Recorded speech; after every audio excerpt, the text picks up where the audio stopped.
The morning sun cast long shadows across the mining site on Kepler 442c as Dr. Min Seo-jun checked his equipment one final time.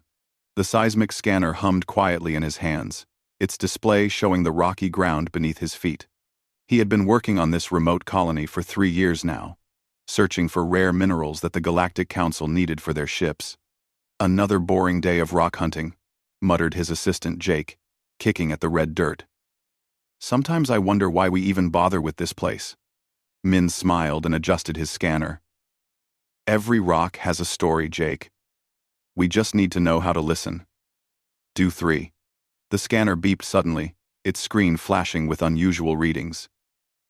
Min stopped walking and stared at the device. The readings showed something large and metallic buried deep underground, much deeper than any mineral deposit should be. "That's strange," Min said, pointing his scanner in different directions. "There's something big down there. Really big." Jake looked over his shoulder at the screen. "Maybe it's just iron ore or something. The planet probably has lots of metal in the ground." But Min shook his head. The readings were too regular, too structured. Natural metal deposits didn't look like this on the scanner. Whatever was down there had straight edges and smooth surfaces. It looked almost like construction. "We need to dig," Min said, his voice filled with excitement. "This isn't natural. Someone built this." Before Jake could argue, a shadow fell across them. Veltar, the Galactic Council mining overseer, approached with heavy steps. The insect-like alien's 4 arms moved constantly as he walked, and his large compound eyes reflected the sunlight. "Dr. Min," Veltar said in his clicking voice, "your team is behind schedule. The Council expects mineral reports, not archaeological games." Min held up his scanner. "Sir, we've found something important. There's a large artificial structure buried here. It could be significant." Veltar's antennae twitched with annoyance. "Humans always think they find something important. This planet has been surveyed many times. There is nothing here but rocks and dirt. But the readings clearly show—" "I do not care about your readings," Veltar interrupted. "You are here to mine, not to play in the dirt like children. Continue your work and stop wasting time on human fantasies." The alien overseer walked away, his legs clicking against the ground. Min watched him go, then looked down at his scanner again. The readings were still there, still showing the massive structure buried 200 meters below. "Maybe he's right," Jake said quietly. But Min couldn't let it go. That evening, after the official workday ended, he returned to the site with a small team of volunteers. Commander Elena Vasquez, the colony's security chief, had agreed to help. She brought some excavation equipment from the security depot. "This better be worth it, Min," Elena said as she started up the digger. "If Veltar finds out we're doing this, he'll file a report with the Council." "It's worth it," Min replied, watching the scanner readings grow stronger as they dug. "Trust me." They worked through the night, taking turns with the equipment. The soil was harder than expected, packed tight by centuries of weather. But as they dug deeper, Min's excitement grew. The scanner showed they were getting close to whatever was buried down there. At dawn, Jake's shovel hit something metal with a loud clang. Everyone gathered around the small hole they had dug. Min brushed away dirt and revealed a section of dark metal plating. The material looked advanced, with smooth surfaces and strange markings. "What is it?" Elena asked, kneeling beside the hole. Min ran his fingers along the metal surface. The markings were partially covered with dirt, but he could make out letters and numbers. As he cleaned them off, his heart started beating faster. The letters were in English. Old English, in a style he had seen in history books about Earth's early space programs. But that was impossible. Humans had only joined the galactic community 200 years ago, long after this planet was first surveyed. "Elena, look at this," Min said, his voice shaking with excitement. Elena leaned closer and read the partially visible text. UES. Something. What does UES mean? Min's mind raced. UES could only mean one thing: United Earth Ship. But Earthships from that era couldn't have reached this planet. Human technology back then wasn't advanced enough for interstellar travel. At least, that's what everyone believed. We need to dig more. They spent the next 3 days secretly excavating around the metal structure. What they found amazed and confused them. The object was huge, easily the size of a large building. The metal plating was seamless and showed no signs of damage despite being buried for who knows how long. More importantly, they found sections with clear writing. The words, United Earth Ship, were clearly visible on one section, along with what looked like a ship registration number. But the dates didn't make sense. According to the markings, this ship was built in 2156. Over 200 years before humans supposedly developed interstellar travel. On the fourth night, as they worked by portable lights, something unexpected happened. A section of the ship's hull began to glow with a soft blue light. The glow pulsed slowly, like a heartbeat. "Did we do that?" Jake asked nervously. Min shook his head. "We haven't touched any power systems. This is coming from inside." Min shook his head. "We haven't touched any power systems." Elena drew her weapon instinctively. "Maybe we should step back." But the glow wasn't threatening. It was steady and calm, almost welcoming. As they watched, a series of lights appeared along what looked like a doorway or hatch. The pattern was clearly intentional, like someone or something inside the ship was trying to communicate. "It's responding to us," Min said with wonder. "After all these years buried in the ground, it's still active." The lights pulsed again, brighter this time. Min could swear he heard a faint humming sound coming from deep within the buried ship. Whatever this thing was, it wasn't just an old piece of metal. Something inside was alive, or at least awake. Elena lowered her weapon but kept it ready. "Min, what exactly do you think we've found here?" Min stared at the glowing hull, his mind trying to process what seemed impossible. A human ship, built centuries before humans supposedly had the technology to reach the stars. Buried on a distant planet and still somehow functioning. "I think," Min said slowly, "we've found something that's going to change everything we thought we knew about human history." The lights pulsed once more, almost as if the ship had heard him and agreed. Min spent the entire next day staring at old Earth history files on his computer. Everything he read told him the same thing. Humans didn't have interstellar travel in 2156. Earth was still struggling with basic space stations and moon colonies back then. Yet the evidence was right there in front of him, buried in the ground and glowing with active power. "You look terrible," Elena said, bringing him a cup of coffee. "When's the last time you slept?" "Can't sleep," Min replied without looking up from his screen. "This doesn't make sense." "Elena, according to every history book, every official record, humans were nowhere near this advanced in 2156. Elena sat down beside him. "Maybe the records are wrong. Maybe there's history we don't know about." Before Min could answer, Jake burst into the tent. They rushed outside to the excavation site. The buried ship's lights were pulsing in a different pattern now, faster and more complex. As they watched, a section of the hull that looked solid began to shimmer and fade, revealing an airlock underneath. "How is that possible?" Elena whispered. Min approached the now visible airlock carefully. The door was clearly human design, but more advanced than anything he'd seen on current Earth ships. Ancient text was carved around the frame, and below it was something that made his heart skip. A DNA scanner. "It wants to scan us," Min said, pointing to the device. "It's looking for human DNA." Elena frowned. "Is that safe? We don't know what this thing is programmed to do." But Min was already placing his hand on the scanner. The device hummed for a moment, then flashed green. With a soft hiss, the airlock door slid open, revealing a corridor lined with gentle blue lights. "Well," Min said, "I guess we're invited inside."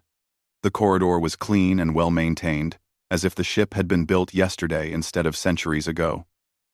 Their footsteps echoed softly as they walked deeper into the vessel. Emergency lighting guided them forward, and the air was fresh and breathable. They reached what looked like the ship's main computer core. Banks of displays lined the walls, most of them dark. But as they entered the room, the screens began to light up one by one. Text scrolled across them in old-style English. "Human DNA confirmed," appeared on the central screen. "Awakening primary systems." Then, to their amazement, a voice spoke from speakers around the room.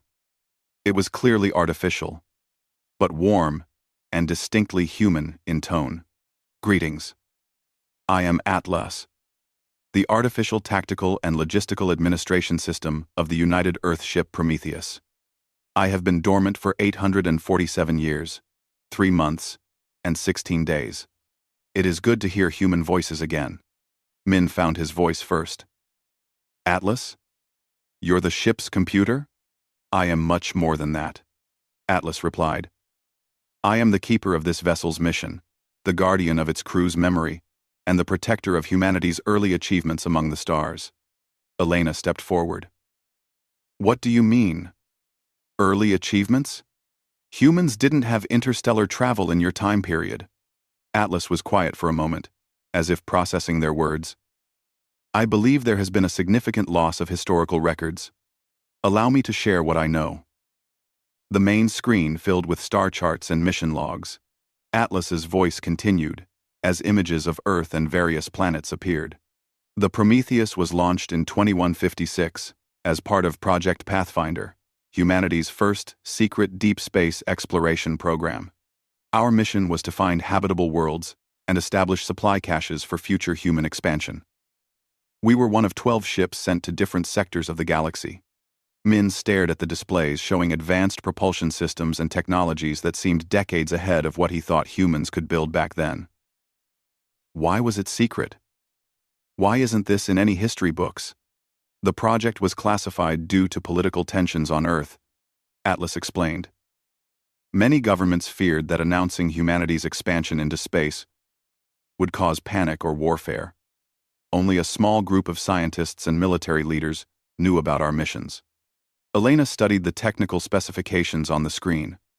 "These propulsion systems are more advanced than what we use now. How did Earth build this?" "Human ingenuity has always been underestimated," Atlas said with what sounded like pride. "Your species has a unique ability to solve complex problems through cooperation and creative thinking. The Prometheus represents the best of human engineering from that era." The AI showed them images of the ship's original crew, 12 men and women from various Earth nations working together on their exploration mission. Their faces were bright with hope and determination. "What happened to them?" Min asked quietly. Atlas's voice became sadder. 3 years into our mission, we encountered a plague on the 5th planet we explored. Despite all precautions, the disease spread through the ship. The crew died within weeks. But not before completing our mission objectives. The screen showed the final crew logs, recordings of brave men and women who knew they were dying but continued working to ensure their mission's success. "I continued automated operations for several more years," Atlas continued, "mapping star systems and cataloging resources. But when my power reserves ran low, I was forced to enter hibernation mode. I have been monitoring galactic communications for centuries, waiting for humans to advance enough to find me." Elena looked around the advanced control room. "You've been watching us? Do you know about the Galactic Council?" "Indeed. I have observed humanity's integration into galactic society with great interest. However, I am concerned that humans have accepted a subordinate position based on incomplete information about your species' capabilities." Min felt a chill run down his spine. "What do you mean?" Atlas displayed star charts showing multiple systems. The Prometheus and her sister ships discovered 14 habitable worlds suitable for human colonization. We established supply caches and defensive installations on all of them. Your species has legitimate claim to a significant portion of this galactic sector. 14 worlds? Elena breathed. But humans are only supposed to have 5 colonies, and we had to ask the Council's permission for all of them. I believe, Atlas said carefully, that humanity's true heritage in space has been forgotten or deliberately hidden. The question is, what do you wish to do with this knowledge? Before they could answer, alarms began sounding from Min's communication device. Elena checked her security scanner and cursed. Veltar is coming this way with a full inspection team, she said. If he finds us in here, Atlas's lights dimmed slightly. I suggest you return to the surface. But please know that I am here if you need me. The Prometheus has slept long enough. Perhaps it is time for humanity to remember what it is truly capable of. As they hurried back through the corridor toward the airlock, Min's mind raced with possibilities. Everything he thought he knew about human history was wrong. Humans had been explorers and pioneers for centuries longer than anyone realized. And now, they had proof. Min barely slept that night. His mind kept returning to Atlas and the incredible information stored within the Prometheus. 14 human worlds, lost to history. Technologies that surpassed current human capabilities. The implications were staggering. He found Elena in the colony's communications center the next morning, her face grim as she read incoming messages. Bad news, she said without looking up. The Galactic Council is issuing emergency evacuation orders for all Outer Rim colonies. Something called the Hegemony Empire has been attacking settlements in nearby systems. Min sat down beside her. The Hegemony? I've never heard of them. Reptilian species, apparently. Very aggressive. They've conquered 6 systems in the past month, and they're moving this way. Elena showed him the tactical displays. The Council fleet can't spare ships to defend every small colony like ours. So we just run? Elena nodded grimly. Veltar has already started organizing transport ships. We evacuate in 3 days, whether we're ready or not. Min thought about the Prometheus buried beneath their feet, about Atlas, waiting patiently with centuries of human knowledge and technology. What if we don't have to run? Atlas. Before Elena could ask what he meant, Veltar burst into the communication center. The alien's 4 arms waved frantically as he spoke. Dr. Min, you must stop your illegal excavation immediately. I have received complaints from the Council about unauthorized digging operations. Sir, we've found something important, Min began. I do not want to hear about your human archaeological fantasies. Veltar's antennae twitched with anger. We are evacuating this planet. Your time would be better spent packing supplies instead of playing in the dirt. Elena stood up, her hand moving instinctively toward her sidearm. With respect, Overseer Veltar. Dr. Min is conducting legitimate research under colonial heritage protection laws. Veltar's compound eyes focused on Elena. Do not test me, human. I have authority to arrest anyone who interferes with Council operations. 1. After the alien left, Min made a decision. Elena, I need to talk to Atlas again. If the hegemony is really coming, maybe there's something in the Prometheus's database that can help us. They returned to the excavation site after dark. The ship's airlock opened for them again, and they made their way to the computer core, where Atlas waited. I have been monitoring your communications, the AI said as they entered. I am aware of the approaching threat. Can you tell us anything about this hegemony empire? Elena asked. Atlas displayed star charts showing recent military movements. I have been tracking their expansion for several weeks.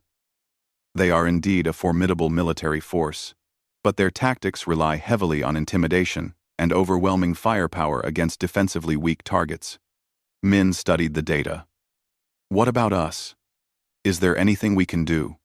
That depends, Atlas said carefully, on how far you are willing to trust. Forgotten human technology. The AI showed them detailed schematics of the Prometheus's systems. Min gasped as he saw weapons specifications, defensive capabilities, and propulsion systems that far exceeded anything in the current human fleet. The Prometheus was not just an exploration vessel, Atlas explained. Project Pathfinder ships were designed to defend human interests in hostile environments. We carry advanced defensive systems that were considered experimental for their time. Elena leaned forward, studying the weapons displays. These systems. They're more powerful than most Council military ships. Human engineering has always focused on efficiency and adaptability, Atlas said with obvious pride. While other species built bigger weapons, humans built smarter ones. But the ship has been buried for centuries, Min pointed out. Can these systems even still work? All primary systems remain functional. The Prometheus was designed for extended autonomous operation. However, I cannot reactivate defensive systems without proper authorization from human command authority. Elena and Min exchanged glances. What kind of authorization? According to my programming, any human military officer of appropriate rank may authorize defensive actions to protect human civilians. Commander Vasquez, your rank appears sufficient. Elena stared at the AI in surprise. How do you know my rank? I have access to your personnel files through galactic communication networks. Former Earth Navy. Decorated service record. Current Colonial Security Chief. You have the authority to activate this vessel if you believe human lives are at stake. Min felt his heart racing. Elena, what if we could defend the colony instead of running? What if we didn't have to abandon our home?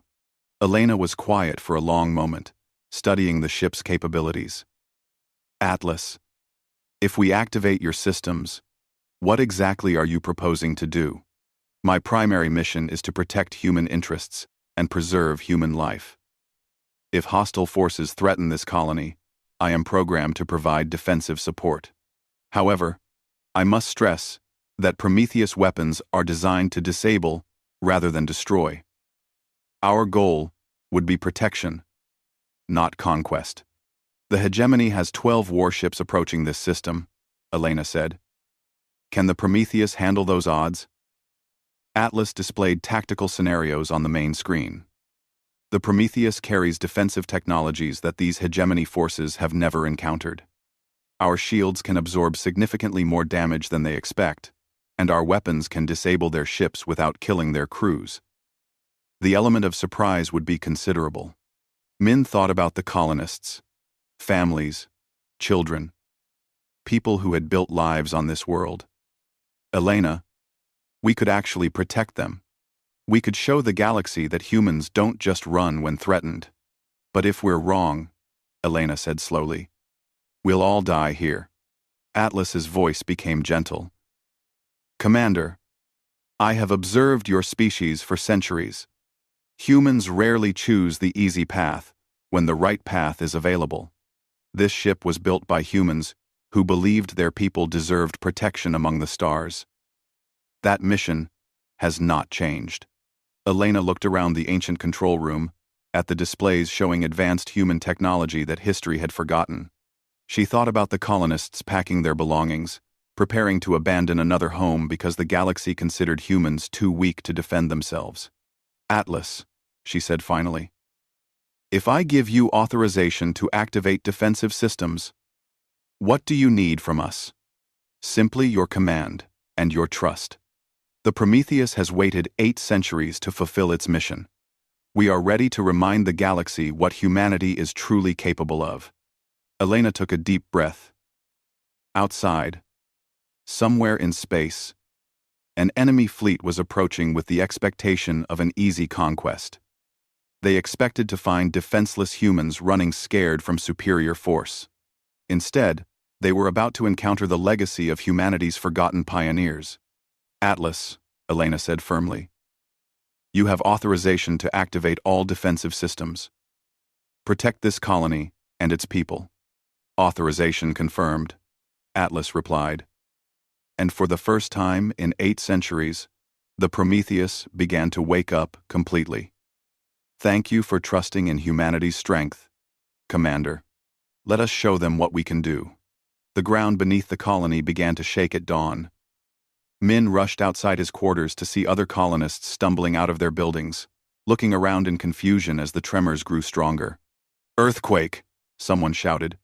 But Min knew better. He ran toward the excavation site, Elena close behind him. They weren't prepared for what they saw. The entire hillside was moving, tons of dirt and rock sliding away as something massive pushed up from underground. The Prometheus was rising. My God, Elena whispered, as the ship's hull broke through the surface. How big is this thing? The vessel was enormous, easily 3 times the size of any human ship Min had ever seen. Its dark metal surface gleamed in the morning sunlight, and blue lights pulsed along its length like a heartbeat. The ship rose slowly but steadily, shedding centuries of accumulated soil and debris. Veltar came running from the administrative complex, his 4 arms flailing wildly. What have you humans done? We found our heritage, Min said simply. The Prometheus settled into a stable position above ground, its landing systems engaging automatically. The ship was beautiful in a way that spoke of human engineering at its finest. Clean lines, efficient design, purpose without waste. Elena's communication device crackled to life. Commander Vasquez, this is Atlas. All primary systems are now online. I am detecting the hegemony fleet approaching the edge of this solar system. Estimated arrival time: 4 hours.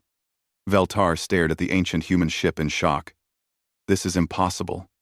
Humans did not have such technology in the pre-contact era. This violates everything we know about your species' development. Maybe, Elena said, you don't know as much about humans as you thought. Inside the ship, Atlas was busy preparing for battle.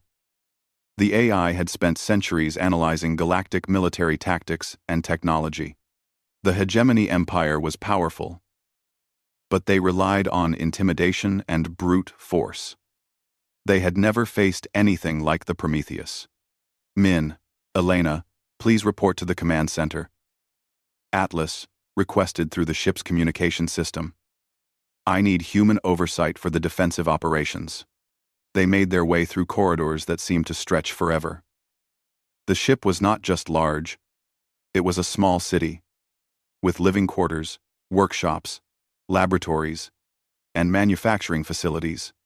Everything was clean and functional despite 8 centuries of dormancy. The command center was impressive, with displays showing the surrounding space and detailed information about the approaching enemy fleet. Atlas's holographic interface appeared as they entered, a simple, blue geometric pattern that pulsed when the AI spoke. The hegemony fleet consists of 12 warships, Atlas reported. Standard configuration, heavy armor, powerful weapons, minimal shielding. They are designed for overwhelming firepower against weak opponents. Elena studied the tactical displays. What's our plan? The Prometheus will employ defensive strategies developed for protecting human colonies. Our primary goal is to disable enemy weapons without causing unnecessary casualties. Humans have always believed in giving enemies a chance to surrender. Through the ship's sensors, they watched as 12 hegemony warships dropped out of faster-than-light travel at the system's edge. The ships were ugly things, all weapons and armor, with no thought for elegance or efficiency. Unknown vessel, came a broadcast from the hegemony flagship. You are interfering with lawful hegemony expansion. Identify yourselves immediately, or be destroyed. Atlas opened a communication channel. This is the United Earth ship Prometheus, Earth Federation Navy. You are threatening human civilians under our protection. Withdraw immediately. There was silence for a moment, then harsh laughter from the hegemony commander. Earth Federation? We have never heard of such an organization. Humans are weak creatures who serve at the pleasure of stronger species. You will surrender or be eliminated. I tried to warn them, Atlas said sadly. Humans always prefer peace when possible. The hegemony ships began moving toward the planet, their weapons charging for what they expected to be an easy bombardment. But as they approached, the Prometheus activated its defensive systems. Energy shields flowed around the ancient ship like liquid light, creating barriers that made the vessel look like it was wrapped in blue fire. The colonists on the ground stopped running and stared upward in wonder as their protector prepared for battle. Impossible, Veltar whispered, watching the displays in the command center. No human ship has defensive capabilities like this. The first hegemony salvo came as a coordinated strike from all 12 ships. Enough firepower to destroy a small moon. The energy beams and missiles struck the Prometheus's shields and simply stopped. The shields absorbed every joule of energy, without even flickering.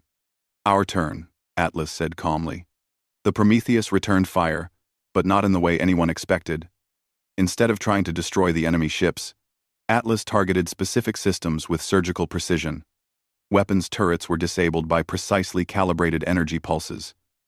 Engine systems were shut down by targeted electromagnetic bursts. Communication arrays were scrambled by focused interference beams. Within minutes, the entire hegemony fleet was floating helplessly in space, their ships intact, but completely unable to fight or flee. What kind of weapons are these? Demanded the hegemony commander over the communication channel. We have never seen such technology. These are human weapons, Atlas replied. Designed by humans, built by humans, operated according to human principles. We fight to protect, not to conquer. Elena watched in amazement as the Prometheus demonstrated capabilities that surpassed anything in the current galactic military.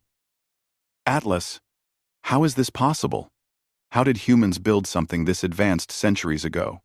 Your species has always possessed remarkable ingenuity, Atlas explained. The difference is that early human space development focused on survival and protection, rather than conquest. Every system on this ship was designed to keep humans safe while exploring hostile environments. The hegemony commander's voice cracked with frustration. What do you want from us? What are your terms for our surrender? Simple, Atlas said. Leave this system immediately. Cease all attacks on human colonies. Respect the territorial claims of all peaceful species. And remember that humans are not as defenseless as you believed. As the disabled hegemony ships were towed away by their own rescue vessels, Veltar stared at the displays in complete shock. Your species? You have been hiding capabilities like this for centuries? Min shook his head. We weren't hiding anything. We just forgot who we used to be. Elena smiled as she watched the enemy fleet retreat. But now, we're starting to remember. The Prometheus had won its first battle in 8 centuries, and it had done so without killing a single enemy.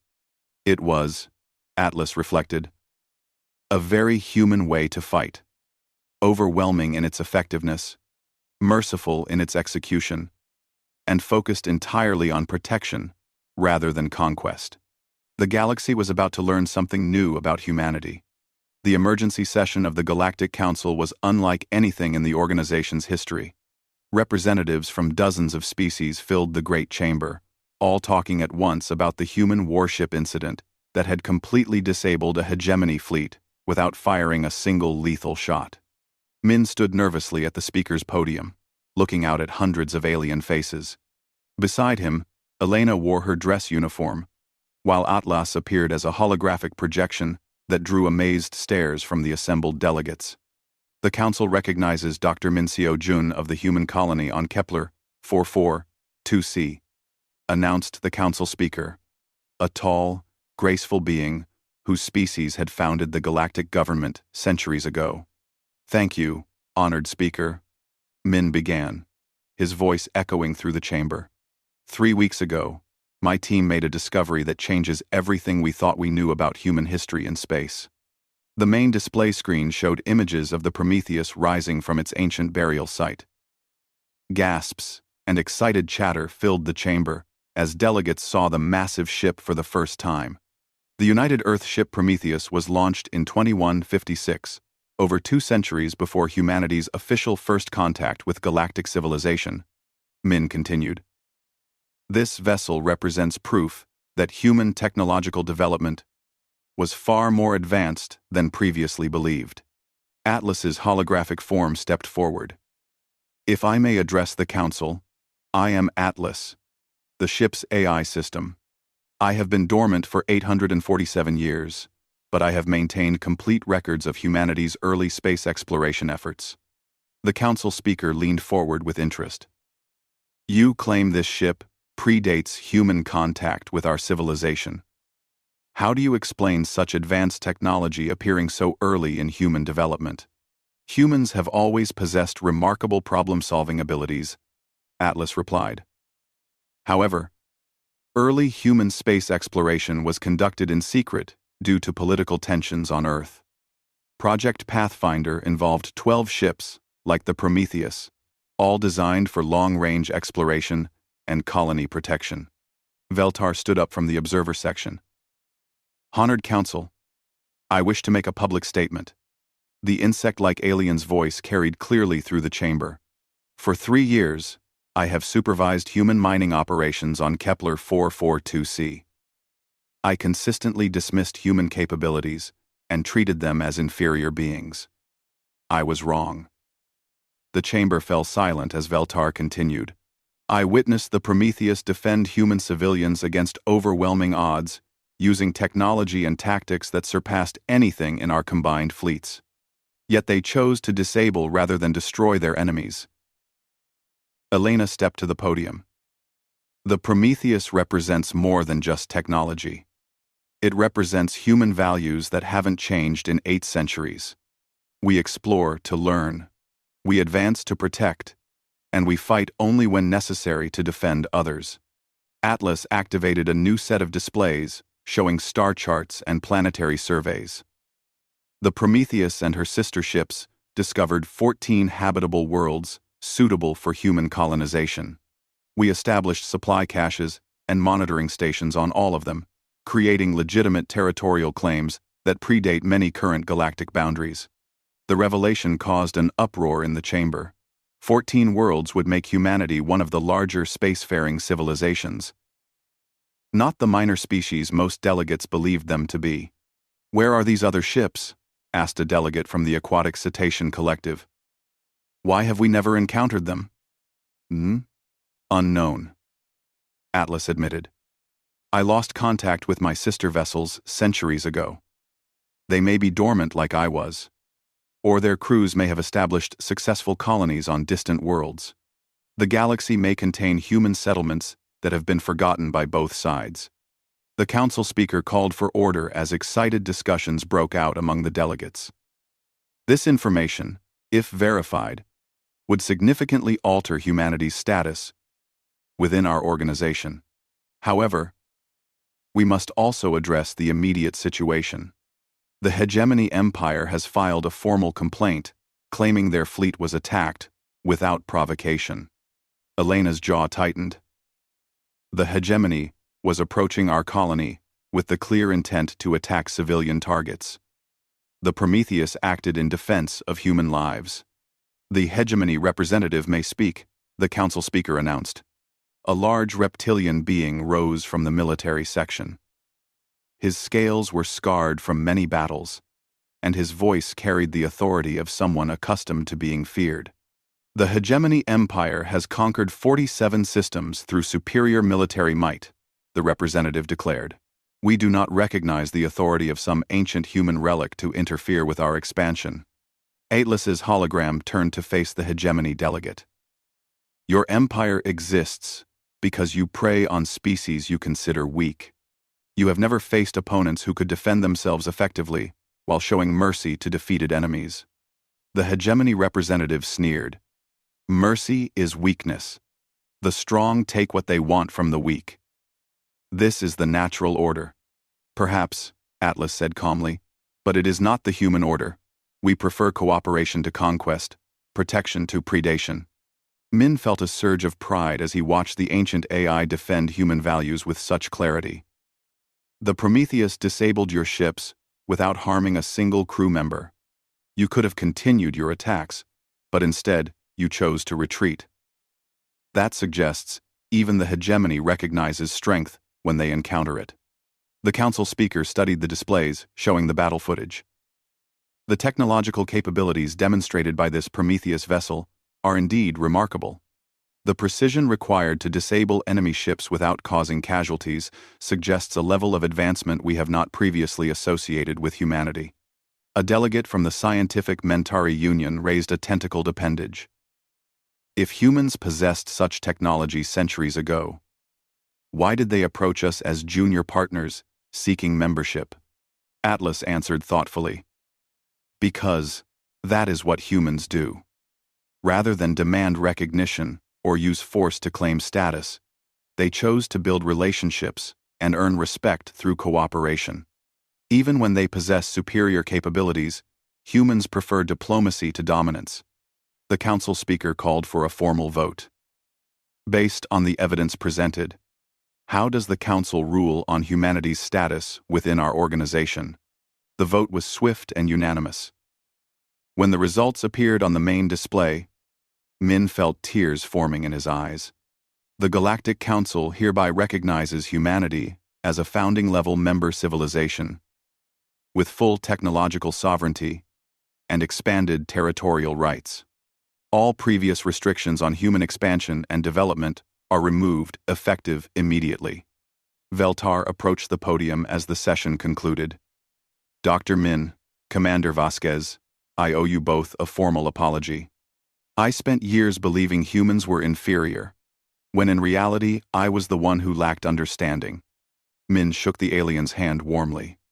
Understanding comes with time, Veltar. What matters is that we're all willing to learn. As they prepared to leave the council chambers, Atlas shared one final piece of information. I have been analyzing galactic communication networks during our stay here. I have detected signals that may indicate the presence of other Project Pathfinder ships. The Prometheus may not be the only human vessel waiting to be rediscovered. Elena smiled. You're saying there might be more ships out there? More colonies we've forgotten about? Creating that's not Avan. Creating the pawn. It is highly probable, Atlas confirmed. Humanity's true presence in the galaxy may be far larger than anyone imagined. We have simply been sleeping, waiting for the right moment to wake up. Min looked out at the stars visible through the council chamber's great windows. Somewhere out there, other human ships might be dormant on distant worlds, carrying the same legacy of exploration and protection that the Prometheus represented. Then I guess, Min said, we'd better start looking for them. The Prometheus had changed everything with its reawakening. But perhaps, Min reflected, this was just the beginning. Humanity had always been explorers and protectors. They had just forgotten how far they had already traveled among the stars.